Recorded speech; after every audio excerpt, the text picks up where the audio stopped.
Hey everyone, welcome back to Breakthrough Innovation, where we uncover what it really takes to lead change, create value, and build what's next. I'm JL Heather, one of the co founders of Centered, which is a firm that helps organizations navigate complexity, spark creativity, and unlock the full potential of their teams through innovation coaching and strategy. Today's guest is an exciting one who blends adventure, entrepreneurship, and of all things, HR transformation in a way that's anything but ordinary. I'm thrilled to welcome Dom Lévesque, a visionary business leader, author, and CEO who's redefining how we approach talent, technology, and change. With over 15 years as an HR executive and a track record of building and scaling businesses, including the AI powered HR firm NextWave and Canada's top snowboarding company, NTTB Snowboards, Dom brings some bold thinking and deep operational insight into every challenge.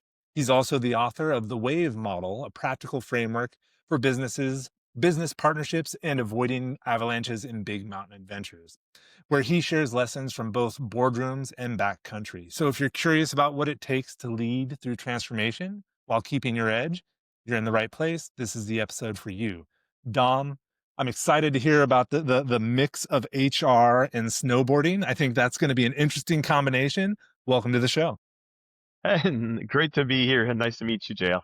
Awesome. So I think given your backstory and kind of our conversation before we started, I'd like to start with talking about kind of where you get your fuel, like what makes you run, because you've led major transformations, you've launched startups, you've built a snowboarding company of all things. So I'm curious, like what drives you to keep pushing the boundaries in so many areas of your life? That's a great question. I've always been that kid, right? So growing up, I was always been that kid. Of course, I'm a kid from Canada, so I grew up playing hockey like everyone, and I wanted to push boundaries and be the best. And I played all the other sports, and I ended up building a punk band. So then I created my own punk band, and I played in a punk band and toured for 6 years and wanted to challenge boundaries. And I've always been that rebel at heart, right? That kid that wanted to break things up and break things and build them back up better, right? That's creativity. That's the artistic side of me. But I'm a very business driven person, right? So every morning I wake up and I try to do things that have meaning, that have purpose, that will change, that will help people, that will help organizations. And that's what drives me every day is trying to help, trying to build something great. And that's how I get my fuel. No, I love it. And I think there's a lot to unpack there because that continuous transformation that does take energy, that takes willpower, and it has that high risk of burnout. Like, how do you manage that balance? How do you avoid the burnout, or have you burnt out? I have never burnt out. One of the things that people, when they look at me, they're like, oh my God, how can you do all these things at the same time? You're always on fire and have all that energy. But like everybody, I have my moments of doubts. I have my moments of I need to unwind. I need to rest. I need to take the time for myself. But that's why I keep all those fun things around me, right? I have a really good circle of friends. I have a great family. I love spending time with my daughter and doing sports. I play hockey twice a week. I snowboard all winter, probably 50, 60 days a year. I'm in the mountains every weekend. I'm every night having with my friends on the weekends, having a drink by the fireplace. And I need those moments where I'm with myself. I love to spend time reading books and spending time with myself. And that's how I keep my energy, right? Because if your brain is going 100 miles an hour at all times, I can't do it. So I need to be that kid who says crazy things and has fun and parties and do stuff. And because that's how I keep my sanity, right? And that's how I keep that level of energy going. And do you feel like that diversity of experience, both in the business world as well as your personal life, how does that affect your ability to innovate in your business ventures? It's funny you say that, right? I was mentioning my background in music, but if you think about creativity, creating a song, building a band, trying to figure out how to make the world move, and everything that I've done in my life has been surrounding by people, trying to create magic moments, trying to create something that has value, as I said earlier. So if you think about it, my personal life, and that's one of the concepts that I find is really important. A lot of people talk about work-life balance. I think that's crap actually, because in today's world after COVID, we talk about work-life blend, right? It's how those two things live together. And we have to live with authenticity, transparency, be who we are. So I think blending what we bring as a personal aspects of our lives into our work lives makes us a whole lot better. And it's all that music background and that sports background and that competitivity, but creativity that allows me to push boundaries, push organizations, push people to be greater, to do greater things. And that's how I incorporate all my personal life traits into my work life. I love it, and it probably brings a certain level of authenticity to the way you lead and the way you work, which I love as well. Exactly. So now you also wrote a book, Avoiding Avalanches. And as I understand it, I haven't had a chance to read it yet, which it's on my list now. You've got the stories of the mountain adventure, the business change. What's your biggest, we'll say, avalanche moment that you've faced in your career, and how did it help you grow? So I'm going to give you two, right? Because I am going to take this from two different angles. One is the basis and the thesis and the idea behind writing this book. Right? So picture this, me and my buddy leave for a beautiful trip in Austria. We leave for a snowboard trip. First time we go and snowboard the Alps. We like to do backcountry here in Quebec on smaller mountains. We don't really know what we're getting ourselves into. So, of course, we fly overnight. So we were on the red eye, had a few drinks, didn't really sleep much on the plane, got there, did 2 hours of transport to get to the mountain. We were having a blast. We're like exhausted, tired, a bit tipsy, going, oh my God, we're going to have the days of our lives, right? And then instead of going to bed, as we got to the mountain, we decided to go snowboard. So imagine this, as crazy guys we are, we decided to go in the backcountry, go with behind, like where there are no tracks, go behind the mountains and in open spaces, lots of snow, trees going down.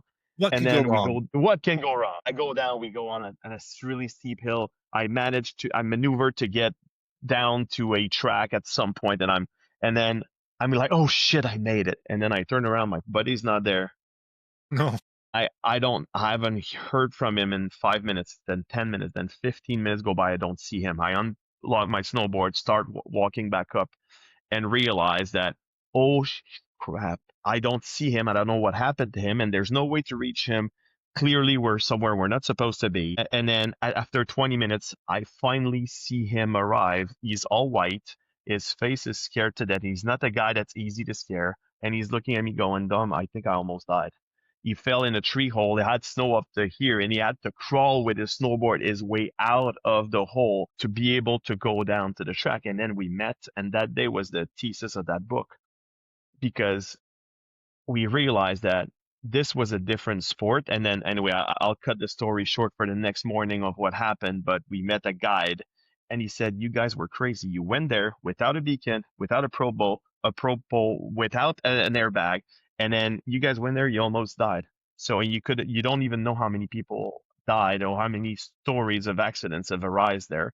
And then the thesis of the book was if you're moving into a business transformation, just like if you're moving to a backcountry track and you don't know what you're doing, you don't have the right equipment, you don't have the right team, you're not well prepared, just like us, you might very well die, right? Like that's how companies have died and trying to transform. And I've lived that in companies in my corporate lives where we went in to do big things, but then external factors hit. COVID is an example, right? Think about these things, how that they change the lives of organizations. If you go into transforming your business because of those external factors, but you're not ready, you don't have the right team, you don't have the right tools, you don't have the right equipment, you don't have the right commitment, transformation can go wrong. And that's how what I write about in the book, and that became a model on how do you transform based on what I've learned in the mountain.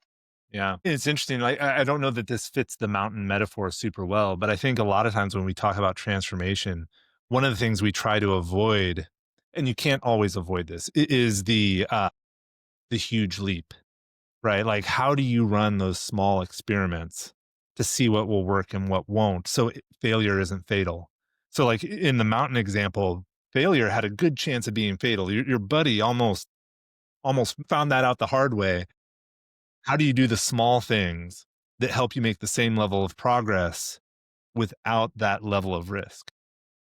Yeah, it's a And so they're in businesses, you know this, you've worked with organization all your career, right? So there are moments where companies need to change their core, which is a lot bigger with needs, and that the model's built for that, right? So how do you transform a whole organization? But all of the pieces of the model can be applied to smaller projects. And that's how you often succeed, right? The mentality of failing fast, course correct, go back, try something, right? And moving fast. But that's why I always talk about it. And I've listened to your previous podcast where you talk about innovation and the ability and the speed at which innovation needs to go. But innovation needs to be in the DNA of organizations, right? So if you can isolate projects, if you can treat them as projects, and then you can decide that you maneuver or you lead those projects with a separate P&L, a separate piece of the business, a separate mindset that doesn't get all the corporate stuff and everything that happens around. Well, like a bad quarter project is dead, right? Or something that happens, we need the resources, we're going to flip the resources. That's why many of those projects die. So it's protecting those isolated projects, innovations, and moments to actually be successful, but also learn from these projects, from those little mini transformations. No, I love that, and I think this is like a great transition into what you're doing at NextWave, where you're kind of reshaping how organizations approach HR. And like we were talking about before, it feels like so often HR, I don't want to be too harsh because it's not an easy job, but like misses the mark or doesn't quite fully understand the mission. So maybe help me understand when you look at like these types of transformations and the role HR plays, what is broken in that traditional model? And then NextWave has the AI portion to this. So how are you using AI and human expertise to fix those issues? Yeah, so there's a lot to unpack in that question, but let me talk about HR first. If I think about the world of HR, and that's something HR professionals I've been working on for years, is we often hear we're not at the table, right? They stay in the transactional aspect to it, right? They remain a transactional supplier in organizations of functions versus a strategic partner. So that's a lot of what I talk about in the wave model in the book, right? So how to become critical to businesses is because you drive value. And what too often I speak to HR professionals and I say, talk to me about your business. What's your revenue? What was last year's performance? How's this year's shaping up? What are the key strategic elements? And what are the things you're doing and how are they supporting the company's objectives in all of these pillars, and how are you quantifying the value of those initiatives to support the performance of the organization? And that's what's often missing. Very little. Often HR projects are based on right fundamentals, on culture and reducing turnover. The question I always ask, and I talk about the 5 whys all the time, right? Why, right? It's Absolutely. Yeah. always, why are you doing this? Oh, because it's going to drive our engagement. Why is that important? Oh, because engagement is important. Why is that important? Because people will stay. Okay, what does that do? Right? And how to link it back to all the things they do and all the key pillar projects to that HR drives that leads the purpose of an organization. If you can connect what you're doing to how companies perform and its objectives, that's how you create value. And that's what I think HR professionals should be reminded of, is every time you do something, make sure it's tied into a company's objective, something you're trying to do, something that's really going to drive value, and not just some fundamental principle that you think would be nice to have, or some Right. kind of technology. It's that kind of that shift from the idea of we're there to make sure we're compliant, not getting sued, to actually how are we delivering value for the organization. Exactly. And by the way, not getting sued drives value, but it just needs Yeah, to be connected to a greater purpose, right? absolutely. And then we talked about innovation in AI. It's one of the things, and one of the fundamental principles for me is in the HR world and in HR recruiting firms, HR solutions firm, I found the model to be very transactional still, and everybody doing the same things. I've been tired to, like, I've worked 18 years for the largest HR company in the world, right? I led the biggest HR professional staffing P&Ls in the world. And it's been interesting how companies don't innovate, and how it's hard to move a big boat, and how it's hard to implement true power of AI in what you do. So that's one of the fundamental elements when we created NextWave. My co-founder and I, is we're going to be an AI-powered HR solution and recruitment company. So everything we do, we've done more in 6 months in technology deployment, and all the money we've invested. I don't want to say the number because it's actually scary, but just this year in 6 months, there's few hundreds of thousands invested in just the implementation of AI within our business. And then we're still a 22 people, 24 people shop as of today, right? And we started in January. We're skyrocketing our performance, but we're doing this because we're automating every process we can. So we're doing a lot of the AI automation, but very quickly we're moving into predictive models. So how can we power AI to drive value for our customers? And now